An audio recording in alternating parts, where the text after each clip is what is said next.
Davante Adams is such a phony.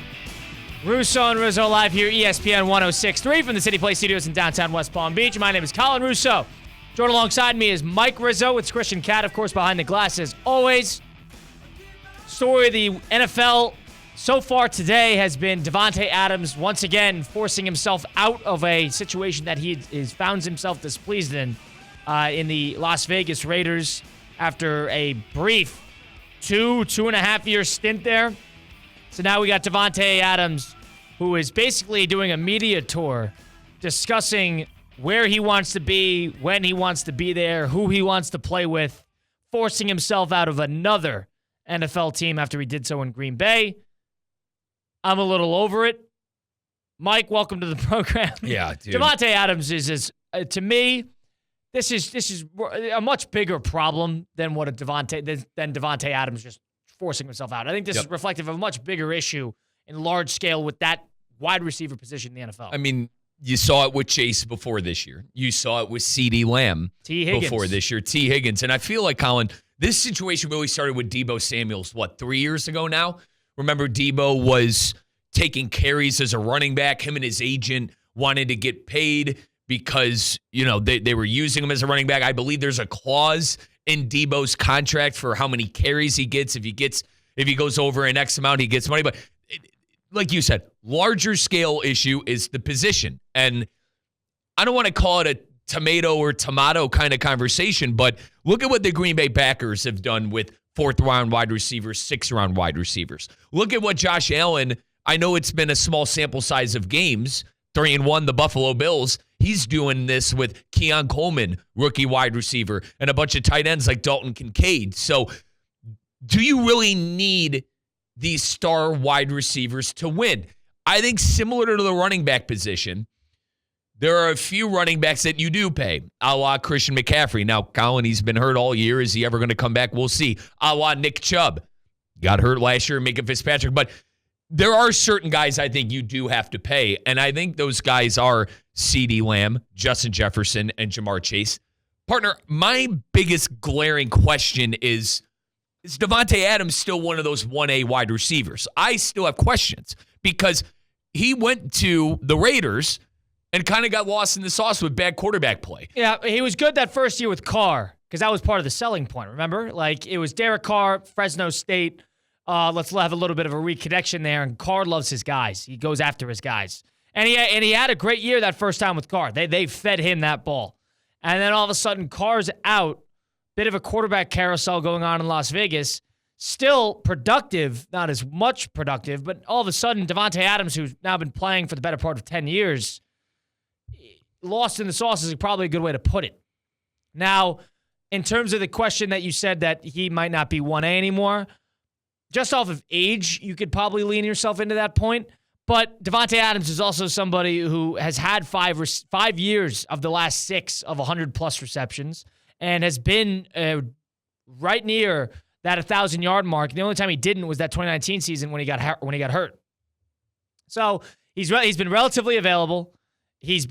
We know how successful he's been with Aaron Rodgers. I don't know if he's not in the $45 million a year range, and I know this is not necessarily a contract dispute, but I think it's reflective of the issue that why is it always this position? Right. Why is it always the wide receivers and edge rushers a little bit? Maybe a Trent Williams here and there. But why is it always the wide receiver position where there is always a problem from a front office perspective in either how much they're getting the ball, how much they're getting paid, or how much they're winning? And do you want to know what word cracks me up to kingdom come with this? Wish list. I don't give a damn what Davante Adams' wish list is. The team is going to do what's best for the team. Cracks me up to kingdom come. What does the Raiders owe him? What do they owe him? They don't need to throw him a bone. He's Davante Adams. I have a wish list. Bow down. I think Green Bay, somewhat, there was an argument there. Davante Adams has done well by Green Bay. He was a homegrown guy there and saw a ton of success. And Rodgers, there was turmoil there as well. All right, they got him out of there. I want to make something clear. I don't blame Davante Adams for what he's doing because, as we mentioned already on the program, wide receivers have been doing this for the last 3-4 years now. So he's just playing into it. He's trying to expedite himself out of Las Vegas because he's sick, as I said, getting lost in the sauce. He's sick of not being relevant playing for the Raiders. The Raiders aren't a playoff team. I know they beat the Browns this past week, and it was, quote-unquote, a big win. But, Colin, that team's not doing anything this year. They're not a wild card team, and maybe I'll have to eat a crow here in 2 months when playoff season comes around. But I'm not buying Gardner Minshew and the Raiders to be a playoff team. I like Antonio Pierce. I think they have solid pieces in place. Crosby's nice when healthy, but that team's not making the playoffs. So I know it sounds like I'm going after Davante personally right now. It's not like that. He is doing exactly what his agent is telling him to do, and that is forcing himself out of a bad situation, a wide receiver hell situation in Las Vegas. And it's part of the script right now with this position right now in the NFL. I don't blame him one iota, but that doesn't mean we don't have to sit here and be sick of it and complain about it. And the whole wish list thing to me is insane. The team needs to do what's best for the team. I could give a damn. If I'm the Raiders, I could give a damn about your wish list. The reason I say that I have a problem with what he's doing is because of that very point. Because of the fact that he's doing a media tour, essentially, going around on shows and podcasts and Twitter, talking about where he wants to go and who he wants to play with and what he'd be okay with if he went to Baltimore, how he would be okay with less than 1,000 yards. These guys are tough. These guys are tough to take. There are two pieces of the offense that I think are worth spending the money on.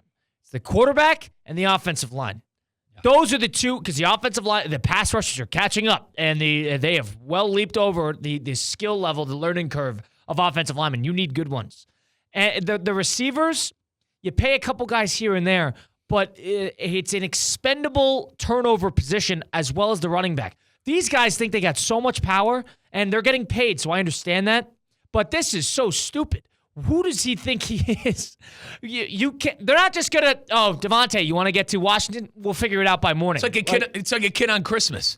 Hey, Mom, I want a PlayStation for Christmas. Okay, honey. It's the spoiled brat that gets whatever he wants on Christmas. That's what It's kind of what this position has turned into. Colin, that's why I don't blame him. Strike while the iron's hot, brother. I don't blame you, Davante. I blame what's happened in the past and what this league has allowed this position to do. He was part of it. He did that at Green Bay. He voiced his displeasure. He voiced the fact that he wanted to go to Las Vegas, and it worked. So I understand why you're trying it again, but he's pouting. He's moaning and groaning about the head coach. That's why you can't take out. Guys like that are not winners. They're not winners. And any winning franchise, any winning team, I don't think is going to want to touch him. He's doing this, I think, to try to win. So you're saying And when has that worked? When has that worked? They signed A.J. Brown. They got to a Super Bowl. They were close to winning. That's one. And another example, Amon-Ra St. Brown. We'll see if that works out. I'll say this, too. Granted, it was a small sample size. Beckham to Los Angeles. He capitalized on a amazing Matthew Stafford and a Sean McVay situation. But he wasn't the best player on that. I know what you're saying. I'm just more or less, throwing it out there. But Justin Jefferson, I signed that huge contract. Nothing's happened. The Bengals, the second they get chased, locked down to that huge contract, there's no chance they're going to be able to pay anybody else. Look at the Cowboys. CeeDee Lamb, they just paid. Amon-Ra is different because I think that's a masterclass in roster construction. They have so many pieces that are on rookie contracts that are meaningful contributors on that team. Brian Branch, Terrion Arnold, Jahmyr Gibbs, Sam Laporta, a couple offensive linemen. That, to me, is a little different. That might be the outlier. Ayuk, they signed him. How's that working out? Tyreek Hill, Chiefs didn't want to pay him, shipped him out of town. Dolphins paid him. How's that working out? They paid Jalen Waddle, too. How is that working out? DJ Moore paid an abhorrent amount of money to him. That's where I was and he's still unhappy. Yep. That's where I was This is a position where the statistics don't necessarily line up with winning correlated with paying a top receiver. At what point Cooper Kupp got paid? I think that was after the Triple Crown season and that terrific season he had in 2021, as well as the Super Bowl. I think it was after. I have to double check. But they're paying these guys. It doesn't necessarily always correlate to winning. And you touched on the Bears. I want to circle back around to that. That's a terrible one. He's sitting moping on the sideline. He's making $30 million a year. Want to circle back around to that because, number one, to your point, they signed DJ Moore, and then, Colin, they even worked out an extension. They signed him and then worked out an extension this past offseason. And then they go and trade for Keenan Allen. And the whole conversation there with the Bears was, we want to put Caleb Williams in the best possible situation. You want to know the most important thing they forgot about? Offensive line. And shame on me. Shame on me for the amount of football I watched, the amount of failed quarterbacks in this league that I have watched, to not have noticed that, hey, man, maybe that GM over there, Ryan Poles, forgot one of the most important things on an offense, the hogs up front. The game's won at the line of scrimmage.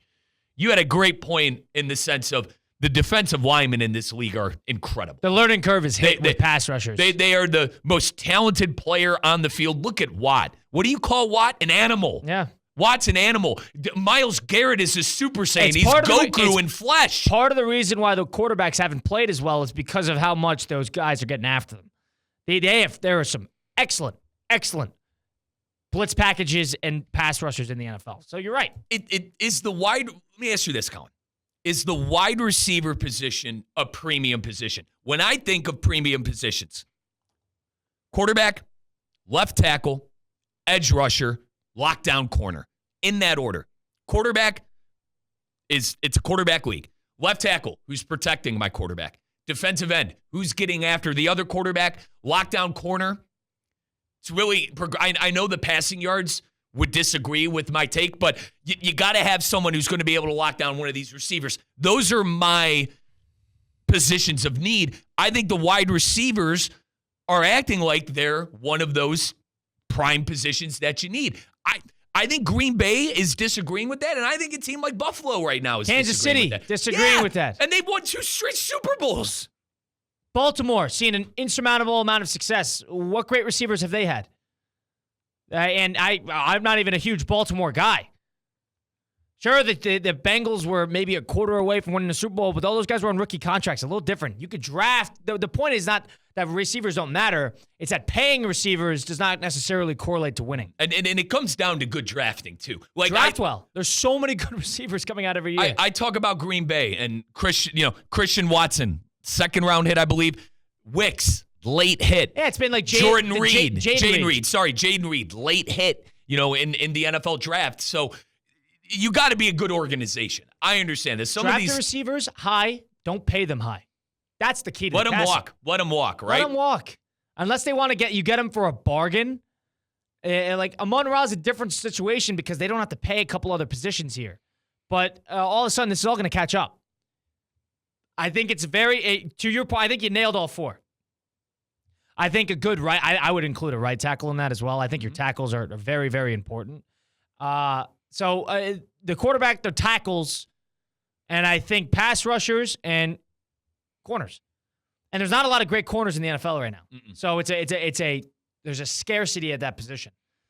But to that point, great defenses don't necessarily need to have great corners. Great defenses need to have great pass rushers.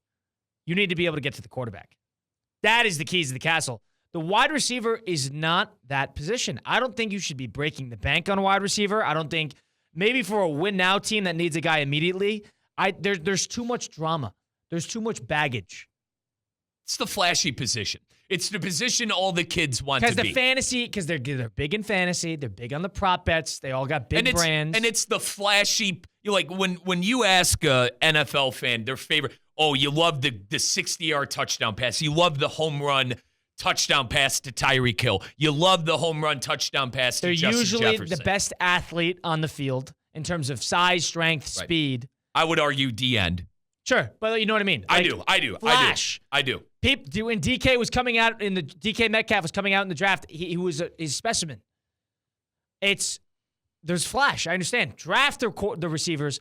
Getting these guys and breaking the bank on them. I know this is not a contract dispute with Davante Adams, but it's reflective of a much larger issue. The wide receivers think they have a lot more power than they should in the NFL. Let another team, in your essence, That's what the Chiefs said. Let another team break the bank and not have any cap left. That's what the Chiefs said. And it's worked. Figure out your quarterback, figure out your offensive line, figure out your defense. The running backs and the receivers, that's the floor raiser position. You need the floor raisers to bring up the floor of whoever your running backs and your wide receivers. Those are the luxury positions. The premium positions are the ones that we just talked about. The ones that are like, all right, that's just added value. That's the, when you go to a restaurant, buy one, get one. You know what I mean? That's the added value to figuring out the most important thing, which is usually the main course, which is usually what you're going to eat. 888-760-3776, the number to get into the program. That's 888-760-3776 on Russo and Rizzo. Final point, go ahead. I go back to, I don't blame what these guys are doing. I do. The only reason I don't blame it is because they're looking. Yes, and they're looking out for themselves. These players want to get paid. I'm never gonna look at these guys and go, shame on them for wanting to, take advantage of the situation that they're in and put themselves in the best position that they're in. Justin Jefferson's got guaranteed money. CeeDee Lamb's got guaranteed money. All these guys that signed have guaranteed money, are in good positions for themselves. Now, it could come off as a little selfish. I understand that. Is it a bad look for Davante Adams? Probably, but I don't blame him, man. He already did it once, to your point. You just said he already did it once. Not as bad as this, not mid-season like this, but I understand your point. I don't blame him, dude. And strike while the iron's hot. It's a bad look, Kyle. But strike while the iron's hot. I don't blame him. So you don't blame. You blame if there's a trend that's a popular, friendly trend, and you think about anything. If other people are doing it and I do it, you can't blame me. Like, everybody else is committing crimes. I just committed a crime too, but it's not as bad as the other guys who commit crimes. I shouldn't be blamed. I think there's a difference between breaking the law and a receiver wanting to. Principles. But hey, theme, Colin. Theme. Principle. Theme. Vibe. Hey, these guys breaking and entering, they're stealing a bunch of stuff. I did it too, but I didn't steal as much as they did. Theme. Wide receiver is such an overrated position to pay, to break the bank for, and to accommodate for. It's almost these guys serve as a detriment. They're a distraction. You want to know who you can blame? Blame the teams. Blame the teams and blame the league. Now, the running backs thought they had that, and the running backs got a wake-up call a couple years ago when nobody decided to pay them. The teams are going to have to come together at a certain point and say, hey, these guys, you don't have as much power as you think. It's a matter of when that's going to happen. Blame the league and blame the teams. Trust me, the owners know these trends. They see these trends. That's why, when Watson got that catastrophic contract from Cleveland, all the owners go, dude, what the hell are you doing? You just screwed us. Remember with the Ravens, with Jackson, how long it took to figure out that contract? He doesn't have an agent, so there's a whole other problem there. But yeah. Blame the teams. Yeah. Blame the teams. The wide receiver, Davante Adams, of course, trying to force his way out of the Las Vegas Raiders onto basically a team of his choice. I think this is reflective of a much larger issue in the NFL.